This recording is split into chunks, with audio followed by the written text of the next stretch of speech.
आज की बड़ी खबरें। मिडिल ईस्ट में अमेरिका का दबदबा डगमगाया। नॉर्वे ने अपने सैनिक पीछे खींचे। ब्रिटेन ने डिएगो गार्सिया बेस पर अमेरिका को ठंडा जवाब दिया। ट्रंप की जंगी धमकियों के बीच ईरान का सियासी पलड़ा भारी। क्या सुपर पावर अब रीजन में अकेला पड़ रहा है? चलिए शुरू करते हैं आज की ये खबरों का सिलसिला, जो खासतौर पर मिडिल ईस्ट से सामने आ रही है और ईरान की बड़ी जीत का एक जीता जागता सबूत दे रही है। अस्सलाम वालेकुम नाजरीन, मैं हूं आपका दोस्त नदीम अकरम और आप देख रहे हैं इस वक्त पल पल न्यूज। दोस्तों, आज मिडिल ईस्ट से एक हैरान करने वाली खबरें आ रही है। वो सिर्फ अपडेट नहीं है, ये उस बदलती जियो पॉलिटिक्स की एक जीती जागती तस्वीर है जिसमें एक वक्त की सुपर पावर कही जाने वाली अमेरिका की पकड़ ढीली होती हुई मिडिल ईस्ट में दिखाई दे रही है। जी हां दोस्तों, जिस अमेरिका ने सालों तक रीजन को अपनी मिलिट्री ताकत से कंट्रोल करने की कोशिश की है, दूसरों पर हमले थोपे हैं, आज वही अमेरिका अपने ही साथियों के फैसलों से घिरता हुआ नजर आ रहा है। जहां आप ये पहली खबर देखिए, नॉर्वे के सैनिकों की वापसी, क्या जंग से दूरी है? डोनाल्ड ट्रंप अकेला पड़ चुका है। दोस्तों, सबसे पहले बात करते हैं नॉर्वे की। रिपोर्ट्स के मुताबिक मिडिल ईस्ट में मौजूद नॉर्वे के करीब 60 सैनिकों को सुरक्षा वजहों से हटाया जा रहा है, जो अमेरिकी बेस पर मौजूद थे। अब सवाल यह उठता है कि आखिर ऐसा क्या बदल गया कि ट्रेनिंग मिशन पर तैनात फौजी अचानक पीछे हटने पर मजबूर होने लगे हैं। नॉर्वे की फौज ने कहा है कि मौजूदा हालात में उनके सैनिक अपना असली काम नहीं कर पा रहे हैं, लेकिन नाजरीन, सियासत की भाषा में इसका मतलब साफ है। इलाके में जंग का खतरा इतना बढ़ चुका है कि सहयोगी मुल्क भी अब दूरी बनाने लगे हैं डोनाल्ड ट्रंप से। और यही वो मोड़ है जहां एक्सपर्ट्स कह रहे हैं कि अमेरिका का मिलिट्री नैरेटिव मिडिल ईस्ट में कमजोर पड़ रहा है, क्योंकि जब दोस्त ही मैदान छोड़ने लगे तो सुपर पावर की रणनीति पर सवाल उठना लाजमी है। वहीं पे दूसरी खबर देखिए, ट्रंप की डेडलाइन और ईरान का सख्त जवाब। अब आते हैं ट्रंप की। अमेरिकी सदर ने ईरान को 10 से 15 दिन की डेडलाइन देते हुए कहा, डील करो वरना बुरे नतीजे होंगे। लेकिन दोस्तों, यह कहानी पलटती दिख रही है। धमकी के बाद तो तेहरान को डरना चाहिए था, पर तेहरान ने साफ पैगाम दे दिया, अगर गलती से भी हमला हुआ तो अमेरिकी बेस महफूज नहीं रहेंगे। यानी एक तरफ धमकी और दूसरी तरफ जवाबी चेतावनी का खुल्लम खुल्ला ऐलान। और इसी बीच नॉर्वे जैसे मुल्कों का पीछे हटना यह बताता है कि रीजन में हर देश अब सीधे टकराव से बचना चाहता है, क्योंकि सभी के बेसिस मौजूद है, सबके सैनिक मिडिल ईस्ट में मौजूद है। अब तीसरी खबर देखिए, डिएगो गार्सिया बेस पर ब्रिटेन का रुख। अब आते हैं सबसे अहम खबर पर। डिएगो गार्सिया हिंद महासागर का वो मिलिट्री बेस जिसे अमेरिका मिडिल ईस्ट ऑपरेशंस के लिए बेहद अहम मानता है।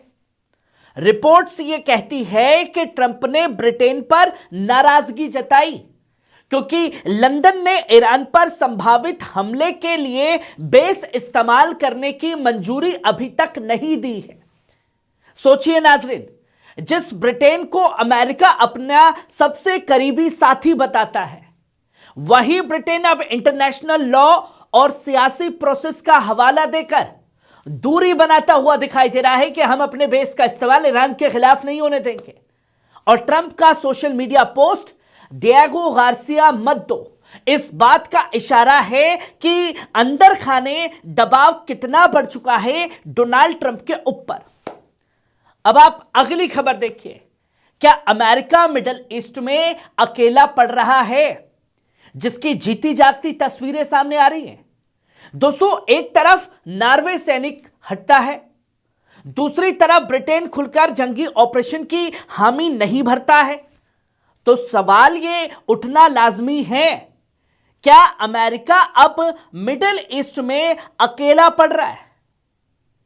सियासी जानकार साफ तौर पर कहते हैं कि पिछले कुछ सालों में रीजनल पावर बैलेंस बदल चुका है।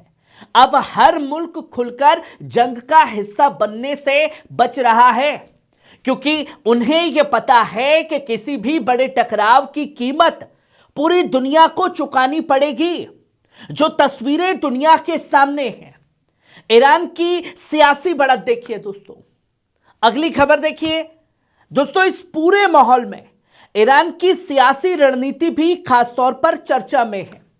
तेहरान बार बार कह रहा है कि वो डिप्लोमेसी चाहता है, लेकिन दबाव के सामने तो हरगिज नहीं झुकेगा, चाहे डोनाल्ड ट्रंप हो, चाहे बीबी हो, चाहे कोई भी खलीफा क्यों ना आ जाए। और अब अमेरिका की धमकियों के बावजूद सहयोगी मुल्क पीछे हटते दिखे तो ईरान के लिए एक बड़ी सियासी जीत के तौर पर देखा जा रहा है। यानी बिना गोली चलाए सिर्फ सियासी स्टैंड और डिप्लोमेसी के जरिए नैरेटिव बदलता हुआ खासतौर पर ईरान के फेवर में नजर आ रहा है। जिस तस्वीर को खासतौर पर समझने की जरूरत है कि भैया सुपर पावर नॉर्वे के साथ है, ब्रिटेन खड़ा है, सुपर पावर साथ में खड़े हैं, फिर ईरान को तो ऐसी मसल देते, पर ईरान की एक धमकी ने क्या असर डाला है? सुपर पावर होने का दावा आसान है, लेकिन जब मैदान में साथ खड़े होने वाले मुल्क ही सवाल पूछने लगे तो ताकत का इम्तिहान शुरू होता है। आज हालात ऐसे हैं दोस्तों कि अमेरिका डेडलाइन ही दे रहा है, लेकिन उसके साथ ही खुद जंग से दूरी बनाते नजर आ रहे हैं। और यही वजह है कि कई एनालिस्ट इसे मिडिल ईस्ट में अमेरिका का स्ट्रेटजी फेलियर की शुरुआत मान रहे हैं। जो तस्वीर मिडिल ईस्ट से खुल करके डोनाल्ड ट्रंप के खिलाफ सामने आई है, यह एक बड़ी सियासी जीत जो है खासतौर पर ईरान की है। नाज़रीन, मिडिल ईस्ट की सियासत अब सिर्फ हथियारों से नहीं बल्कि फैसलों, गठबंधन और दूसरी बनाने की राजनीति से तय होती है। नॉर्वे का पीछे हटना, ब्रिटेन का सतर्क रुख और ईरान की सख्त जवाबी लाइन, ये सब मिलकर एक नई तस्वीर को बना रही है जो ये बयां कर रही है। और ये देखना होगा कि आने वाले दिनों में डिप्लोमेसी जीतती है या जंगी बयानबाजी और बढ़ती है। मैं हूं आपका दोस्त नदीम अकरम। आपको खबर कैसी लगी कमेंट बॉक्स में आकर के अपनी राय जरूर दीजिएगा। आप देख रहे हैं पल पल न्यूज। तब तक के लिए खुश रहिए, आबाद रहिए, सलामत रहिए। मिलते हैं अगली रिपोर्ट में, जहां और बड़ी खबरों का खुलासा आप लोगों के साथ किया जाएगा।